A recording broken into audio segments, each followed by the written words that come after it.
अभी अभी अरुण ने बताया कि मेरी रमा बुआ नहीं रही।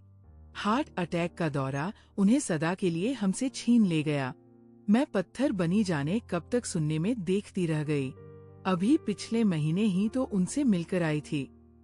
तब सपने में भी नहीं सोचा था कि उनसे अंतिम बार मिल रही हूँ। कितने स्नेह से उन्होंने मुझे फिर आने को कहा था। बेटी फिर आना, तेरे आने से जी बहल गया था मेरा।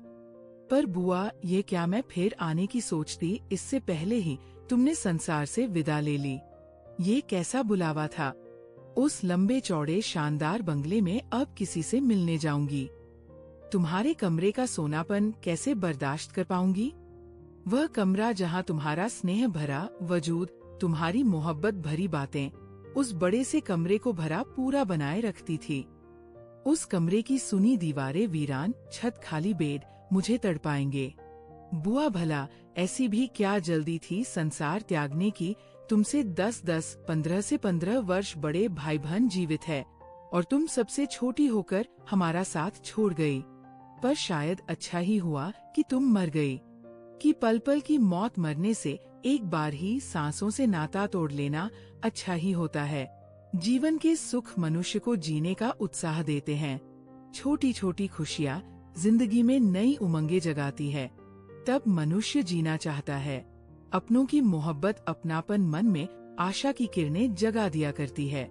पर जब ना सुख हो, ना खुशियाँ, ना कोई उमंग, जब आपका वजूद दूसरों पर भार बन जाए, जब अपनों से अपनापन ना पाकर केवल औपचारिकता का एहसास होने लगे, तब मनुष्य स्वयं को बोझ समझने लगता है। उसे सिर्फ अपनी मृत्यु ही राहत का विकल्प नजर आने लगती है। बुआ भी अपने जीवन से तंग आ गई थी। तभी तो मुझसे कहा करती थी, प्रिया, वह स्त्री बड़ी भाग्यशाली होती है जिसे सुहागन की मौत नसीब हो।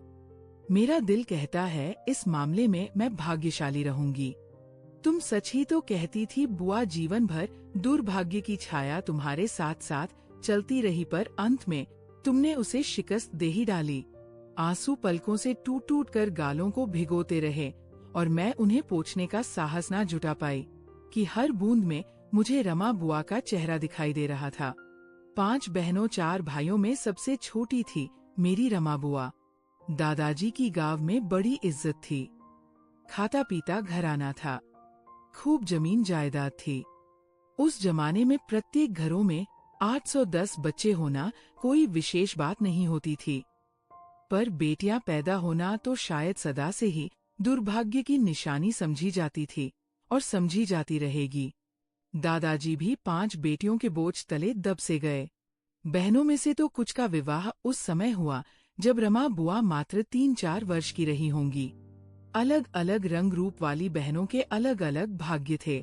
कोई धनवान घराने में ब्याही गई तो कोई सामान्य से खाते पीते घर में, पर सभी अपनी अपनी जगह खुश थी। भाई भी अपने परिवार के साथ अच्छा जीवन व्यतीत कर रहे थे। रमा बुआ कोई बहुत रूपती तो नहीं थी, पर आकर्षण था। उनमें सीधी साधी नाम मात्र की पढ़ी लिखी। उस समय लड़कियों की शिक्षा तो दूर की बात, लड़कों को पढ़ाना भी खास जरूरी नहीं समझा जाता था। पर पता नहीं यह कैसा संयोग था कि रमा बुआ की जहाँ सगाई हुई वो घराना गांव में सबसे अधिक शिक्षित था। बहनें, भाभियां, सखी सहेलियां रमा बुआ के भाग्य पर रस करने लगी। बुआ भी बहुत खुश थी।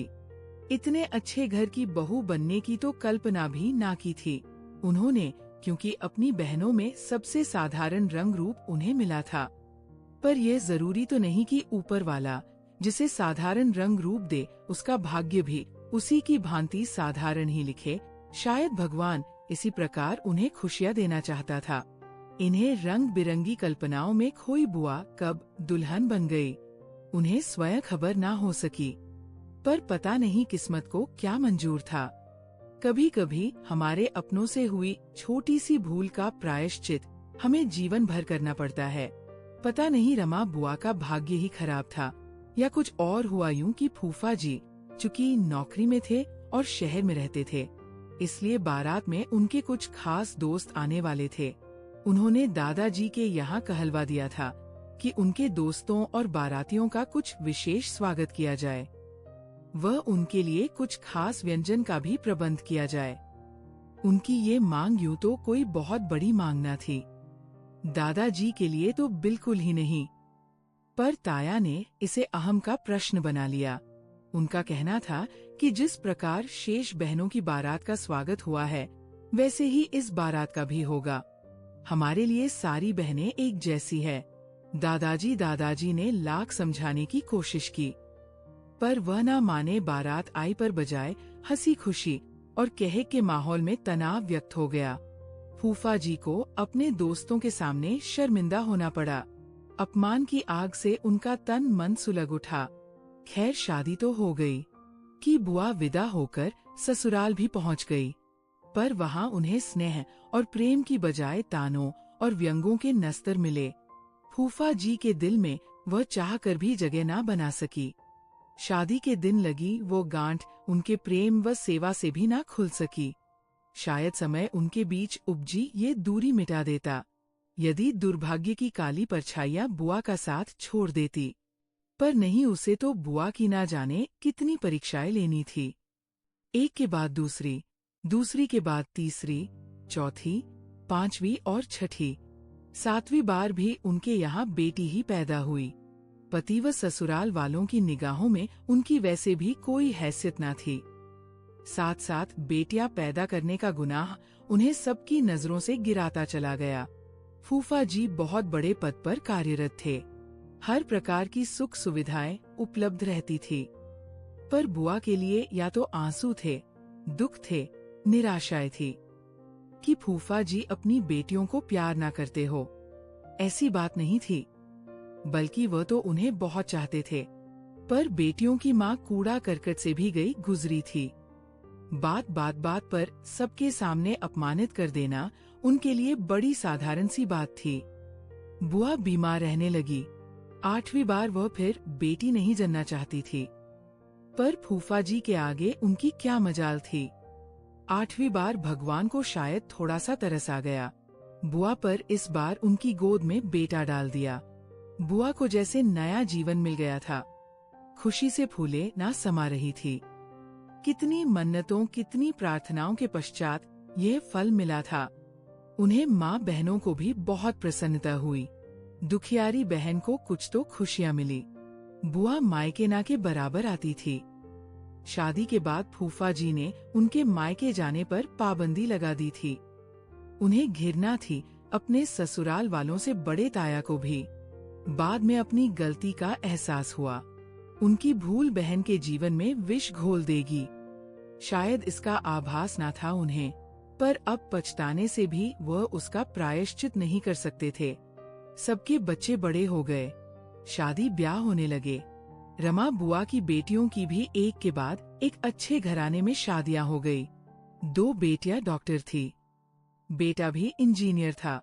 बुआ को बेटे की शादी का बड़ा अरमान था। वो अपनी पसंद की बहू लाना चाहती थी, पर यहाँ भी उनका दिल टूट गया। बेटे ने अपने लिए इंजीनियर लड़की का स्वयं ही चुनाव कर लिया। खैर, बुआ के लिए बेटे की खुशी अधिक महत्व रखती थी। बड़ी धूमधाम से उनके इकलौते बेटे का ब्याह हुआ। बुआ बीमार थी, पर खुशी से फूली ना समा रही थी। शादी में सभी आए थे। वही पता चला कि बुआ को एक बार हार्ट अटैक हो चुका है। उनके खुशी से चमकते चेहरे को देखकर कौन कह सकता था कि वह भीतर से कितनी खोखली हो चुकी है। शादी हो गया, बहू भी आ गई, जल्द ही दादी भी बन गई। वह पर शायद खुशियाँ उनके हिस्से में लिखी ही ना थी। बहू बेटा दोनों को नौकरी पर जाना होता था। दिन भर अकेली पोते से जिहलाती रहती थी। फूफा जी घर में होते हुए भी उनके लिए कुछ नहीं थे। समय बीतता रहा, क्योंकि उसका काम ही है बीतते जाना। एक बार अरुण को किसी काम से दिल्ली जाना था। मैं भी बच्चों के साथ तैयार हो गई। बुआ से मिलने की खुशी थी। कितने वर्षों बाद मैं देखूंगी। जाने क्यों रमा बुआ से कुछ अधिक ही लगाव था मुझे। उनके लंबे चौड़े शानदार बंगले को देखकर शायद किसी को ये आभास भी ना होता होगा कि इसमें रहने वाले दुखों के कितने निकट है। बुआ कितने ही क्षण मौन ताकती रहती थी मुझे। उनकी बूढ़ी आंखों में जाने क्या था। मैं अधिक देर तक ठहर न पाई। सीने से लगकर सुबक पड़ी। उस रात जाने कब तक हम बातें करते रहे। उन्होंने जब बताया कि उनका बेटा सुजीत उनसे बात तक नहीं करता तो क्षण भर को विश्वास न हो सका। मुझे इसमें आश्चर्य की कोई बात नहीं। बेटी स्त्री का मान सम्मान सब पुरुष पर निर्भर होता है। यदि वह उसे इज्जत देता है तो सभी देते हैं। पुरुष की निगाहों में गिरी स्त्री सबकी निगाहों से गिर जाती है।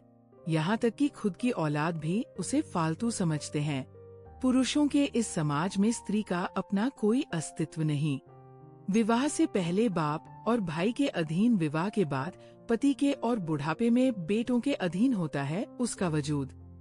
इतना कहकर उन्होंने एक गहरी सांस ली और बोली, सुजीत ने सदा ही पिता के सामने मुझे अपमानित होते देखा। शायद इसलिए जब उसे दो स्त्रियों के बीच निर्णय लेना पड़ा तो सदा ही अस्तित्वहीन माँ पत्नी के समक्ष फिर महत्वहीन रह गई। उसने पूरी तरह पत्नी का पक्ष ले लिया। और बहू, उन्होंने फिर एक ठंडी सांस भरी और कहने लगी, जिस बहू को मैंने बेटी से कम नहीं समझा, जिसकी अपनी सारी बीमारी भूलकर सेवा की अपने हाथों से उसका लंच बॉक्स बना कर दिया करती, उस बहू की ना जाने क्यों मैं माँ के बजाय दुश्मन ही बनती चली गई। वो शुरू से ही खींची खींची रही। फिर मेरे खिलाफ सुजीत के कान भरने शुरू कर दिए। और मेरा बेटा, वह बेटा जिसके जन्म के समय मैं मौत के मुंह से वापस आई थी, वह बेटा जिसको पाकर मैं जीवन के सारे दुख भूल गई थी, अपनी पत्नी की झूठी शिकायतें लेकर मुझसे लड़ा, मुझे बुरा भला कहा, यहाँ तक कि अब बात करना तक छोड़ दिया है। मैं इतने बड़े घर में अपनों के बीच एक ऐसा बोझ बन गई हूँ, बेटी जिससे सभी दामन बचाते फिरते हैं। सभी उनका गला रंध गया और वो फफक कर रो पड़ी और मैं पत्थर बनी। केवल उनका मुंह ताकती रह गई। उनके आंसू पोंछते हुए तसल्ली के दो शब्द भी ना बोल सकी। यूं भी उनके दुखों पर तसल्ली देने के लिए मेरे पास शब्द ही कहाँ थे। जाने कितने क्षण बीत गए। तब मैंने धीरे से पूछा, और फूफा जी, उनका व्यवहार अब कैसा है? बुआ जी वो फीकी सी हंसी हंस दी। फूफा जी अब ठीक है, मुझे कुछ नहीं कहते। शायद उनके हिस्से के अत्याचार अब समाप्त हो चुके हैं। मैं भी सब भूल चुकी हूँ। ये सब तो भाग्य की बातें हैं। मेरा भाग्य ही खोट था। अब तो बस एक ही इच्छा है, इस संसार से सुहागिन रहते ही विदा ले लूं। पर मुझ अभागिन के भाग्य में ये गौरव, ये सुख कहाँ? बुआ ये क्या कह रही हो? भगवान ना करे अभी तो सुन बेटी, मुझसे थोड़ी सी भी सहानुभूति है तो यही प्रार्थना करना, इसी में मेरी मुक्ति है। उन्होंने आंसू पोंछते हुए कहा था और मैं चुप रह गई थी। तीसरे दिन मैं वहाँ से भारी मन से वापस चली आई थी। उन्होंने बड़ी आस से फिर आने को कहा था और अब मैं फिर उनके बंगले में जाने के लिए किसी तरह स्वयं को तैयार ना कर पा रही थी। पर जाना तो था ही और मैं गई भी। बेटिया अभागिन माँ के सब पर आंसू बहा रही थी। बेटा भी रो रहा था और बहू भी दिखावे को आंखें पोंछ रही थी। पर इन रोने वालों में सबसे अधिक रोने वाले फूफा जी थे। पागलों की तरह रमा रमा पुकार रहे थे। शायद सदैव उनका अत्याचार चुपचाप सहने वाली अस्तित्वहीन पत्नी का अस्तित्व आज उनकी समझ में आ गया था। आंसुओं की धुंध में मैंने देखा बुआ को दुल्हन की तरह सजाया गया था और एक चीज जो सबसे अधिक स्पष्ट हो रही थी वह था उनकी मांग में भरा लाल सिंदूर। बुआ के तेजस्वी मुख पर एक निश्चिंत मुस्कान थी, जैसे कह रही हो, देखो आज मैंने अपने निर्दयी भाग्य को शिकस्त दे दी और सुहागिनों का गौरव लेकर संसार से जा रही हूँ। ना मैं भाग्यशाली,